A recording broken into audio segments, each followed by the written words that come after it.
સામે આવી રહ્યા છે બનાસકાંઠા જિલ્લામાં કાંકરેજના મુખ્ય મથક શિહોરી ખાતે પીપળવાળા વાસમાં સામાજિક પ્રસંગે ખેલાયું ધીંગાણું। આજે શિહોરી ગામે કૌટુંબિક પ્રસંગે સમાધાન કરવા શિહોરી ગામના દલિત સમાજના આગેવાનોની હાજરીમાં ધોકાવાળી થઈ। આ ઝઘડામાં કુલ 6 વ્યક્તિઓને ઈજા પામતા 108 વાન દ્વારા શિહોરી રેફરલ હોસ્પિટલ સારવાર માટે લઈ અવાયા અને વધુ સારવાર માટે ધારપુર રેફર કરાયા। અહેવાલ રામજીભાઈ રાયગોર, બનાસકાંઠા।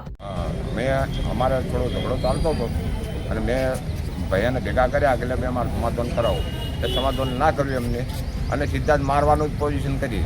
અમારા ભાઈઓ 2 વાહન અમે મેલાને ભેગા કરીને ગયા પણ અમને સીધા જ મારવા જ મળ્યા। અમને મારવામાં બેને મોહલ્લા દાડે અમને માર્યા પણ અમે નહોતું આવા ચોખ્ખો કર્યો। ભાઈ માટે મટી જાય સારું છે પણ એના છોકરા 5 જણાને આ અમારા બધાને બેઠા છેતરી માર્યા છે। એટલે હવે અમને આર્યું અમને હોય ખટાય એમ નથી, અમને હોય રહેવા દે એમ નથી અમારા 5 ઘરે નહીં। એટલે હવે અમારે ક્યાં જવું? એટલે હવે આના માટે સરકારને જોવાનું છે કે આને હોય રાખવો કે ના રાખવો। કાલે બીજાને જો આવું તોફાન કરશે તો ઉપાધિ કરી મૂકી દે તો અમારે સરકારની વિનંતી છે આજે। શું નામ તમારું? મારું નામ વસંતભાઈ નાગરભાઈ મકવાણા, કયું ગામ? શિહોરી પીપળાવાળા વાસનું।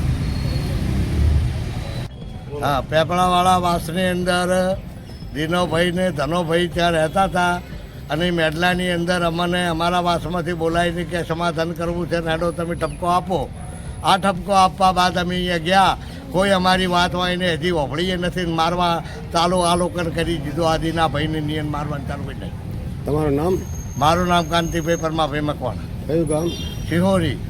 મારનાર કોણ હતું? મારનાર ધનાની વહુ, ધનાની છોડી, ધનાના 2 છોકરા, આ બધાએ મારી નાખ્યા આ લોકોને। ધનાભાઈ મેવાભાઈ તમારી હાજરીમાં માર્યા છે? અમારી હાજરીમાં રમતા રહે, મારી વસ્તીની સંસદ।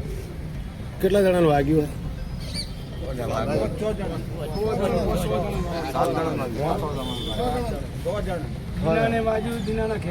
જો દિનાન વાજુ, દિનાની બહુને અલા બનતા, દિનાની બહુને મારી, દિનાની માને મારી, દિનાની માને મારી, પછી દિનાન માર્યો, પછી એના છોકરાને માર્યા, પછી આ ભાઈ સોમાભાઈના છોકરાને ધોકા અને હાથ ભાજી નાખ્યો।